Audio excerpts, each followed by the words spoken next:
Hello, dental online trainers, and welcome to the Dental Online Training Sharecast. I'm your host, Dr. Dennis Hartlieb. Each month, we'll talk with dental experts who are doing amazing work in the world of dentistry. Also, occasionally, I'm going to throw in a few of my solo bonding sharecasts, where I share a little with you about what I've learned along the way during my career.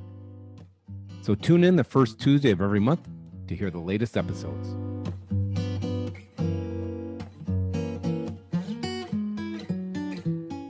Hello, dental online trainers. I'm Dr. Dennis Hartlieb, and welcome back for another of our solo bonding series recordings with yours truly, me, Dr. Dennis Hartlieb, as your host and your guest, 2 for 1. Today, what I want to share with you is a question I get asked all the time. How do we come up with a concept for dental online training? Now, a lot of people assume that we started dental online training during the pandemic, during COVID, and saw a need for at-home learning. But the truth is, it all started way before then, way back in 2016, actually. I was teaching a course at Cosmetic Teaching Center, and if you haven't been there, it is phenomenal. It's right on Michigan Avenue in downtown Chicago, overlooking the Chicago River.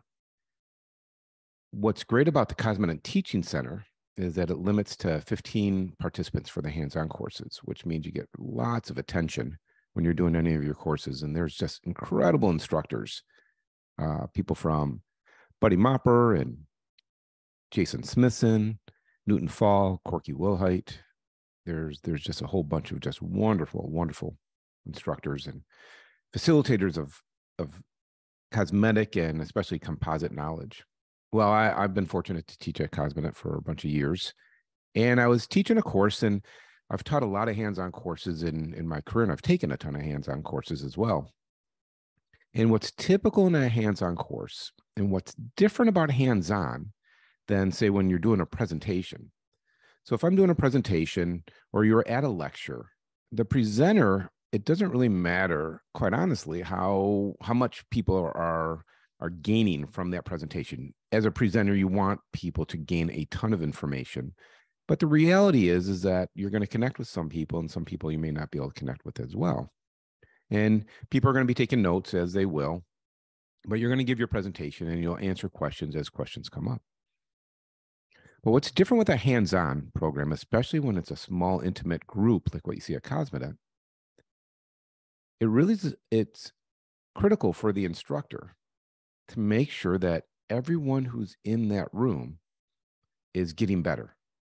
So that when they leave after, in many cases, a 2-day program, sometimes 3 days, that the dentist is better prepared to help improve the quality of the dentistry for their patients when they get back to practice, the following Monday, as we say, right? When you're doing hands-on programs, what's interesting is typically there's a bell curve to the student's learning level, meaning there's some students who are pretty accelerated. And then what's interesting is almost always you'll find that those students are sitting, or those dentists as students, are sitting at the front. They're going to be in the first row, almost always.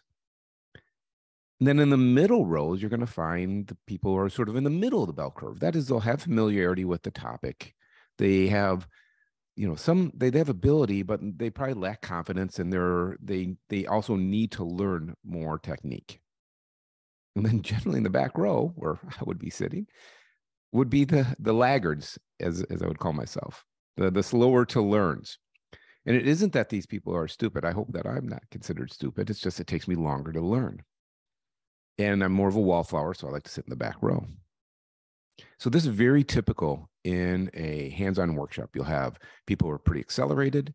You're going to have sort of the middle of the bell curve for people who sort of know the information, but they need to get better, right?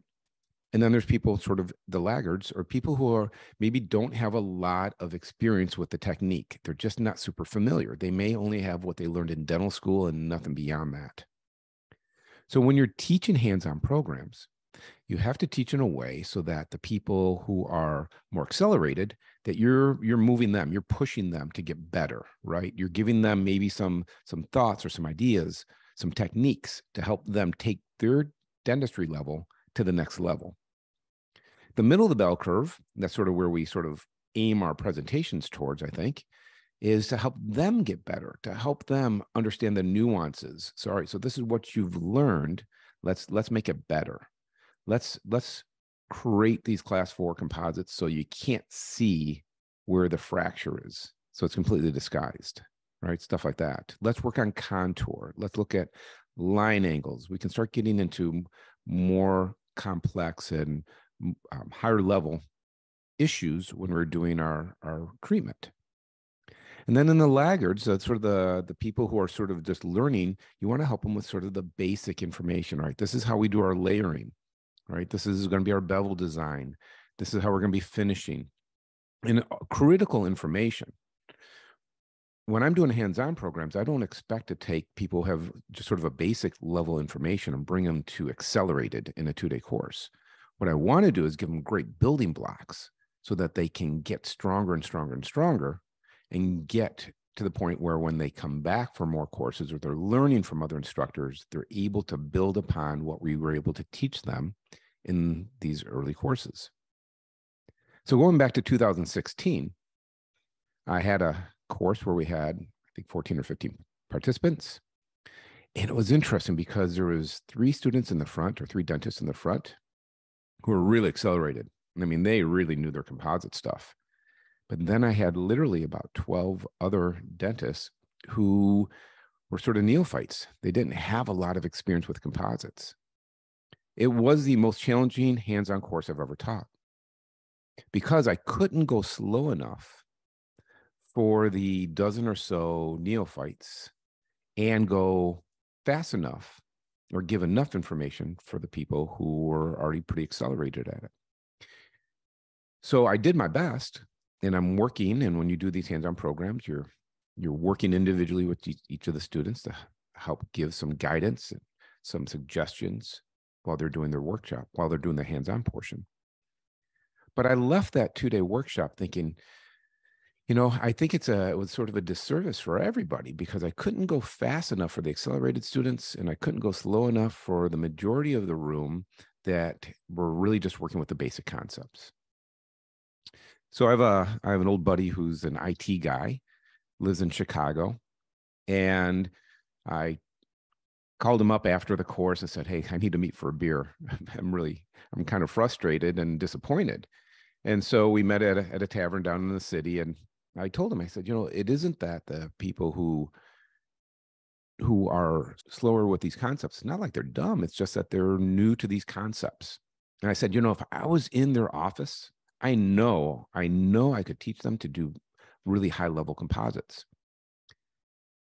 The problem is, how do we do that? And my IT guy, thinking ahead, he said, well, why don't we do that? Why don't we set it up so you can be in their office and so they can learn at the pace that they need to learn by? And so that was the genesis of dental online training. My thought process was, can we do hands-on workshops virtually? Can we do pre-recorded courses, on-demand courses, where a dentist could learn the topic? So let's, again, talk about class 4 composites. They could watch the PowerPoint or keynote lecture, understand the science and art of layering, how to opaque, understand contouring through the presentation, and then send a kit of the materials that I would record myself doing the technique step by step. And I would send all the materials that the dentist needed outside, of course, things like their dental drill, curing lights, instruments, but all the other materials, the tooth model, the composites, the burrs, all those things that have been supported by companies like Cosmetic and Brasser through these years. So that was the concept. I wasn't sure how it was going to work, and I had a colleague who was on faculty at Marquette Dental School, and we had recorded this class 4 course. This was our first one, and we did a little test. We did a little double-blind study where we had half the class follow along with me while I did a class 4 presentation and class 4 technique. And we had an overhead camera, and we did it step by step. We had the other half of the class bring in headphones and bring in their laptops or their iPads or their cell phones, and they watched virtually. and they did it on their own. And then we took the collection of teeth that the dental students had done. These were D3s.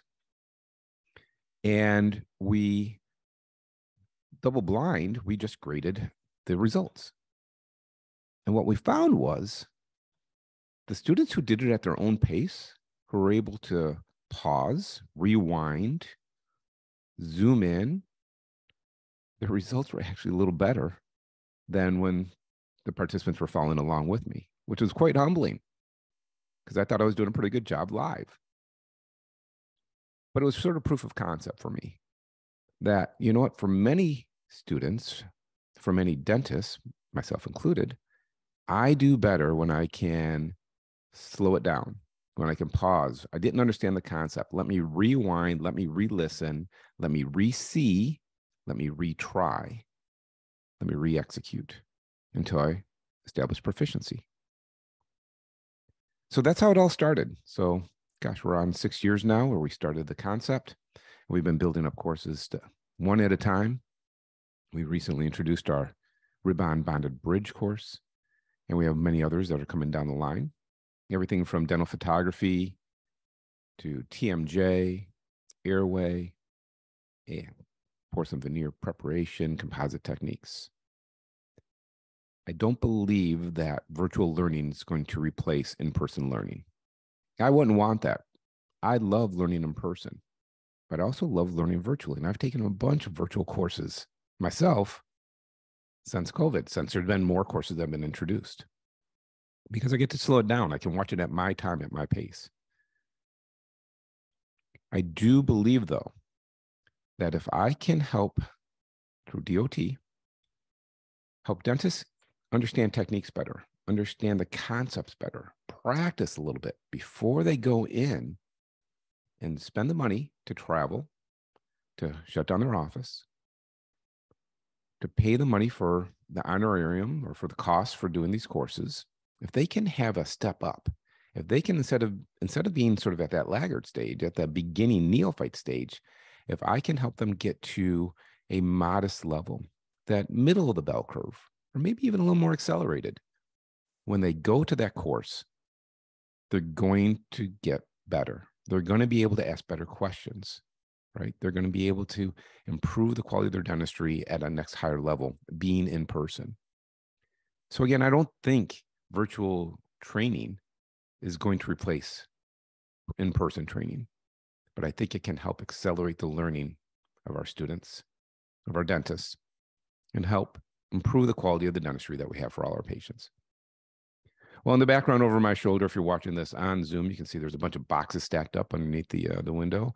As we're getting ready for our next course, we're collaborating with the AGD on the Class 4 workshop, which I think is one of the most important courses that we teach in composite dentistry. So that's my thoughts. That's how DOT started. We're excited. We continue to grow. We continue to introduce new courses and new concepts. And I thank all of you for coming along for the ride with us as we move on in helping others to improve the quality of the dentistry so we can improve the quality of lives for our patients. And with that, thanks for joining me with my Sharecast. I'm Dr. Dennis Hartlieb, yours for better dentistry.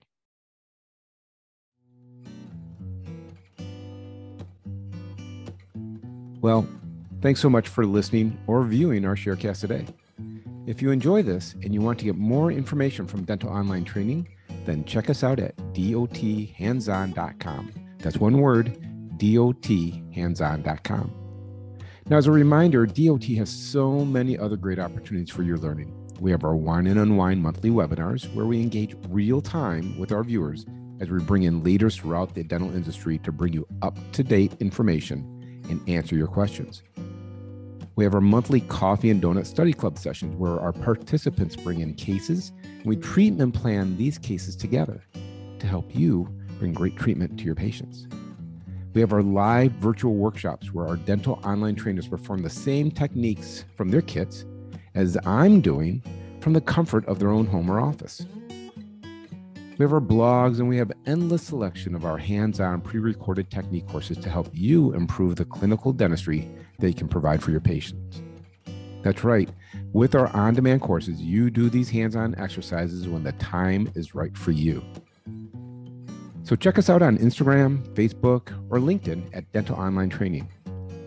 And hey, be sure to share this with your friends and colleagues who you think might benefit from this Sharecast and everything that DOT has to offer. And now, how about one of those coveted 5-star ratings? Please go to your site and help us by getting the word out to others. And we'd welcome one of those wonderful 5-star ratings. This episode was created with special help from Claire O'Neill. It was edited by Ashley Dixon-Ellison and with original music by Chris Peterson.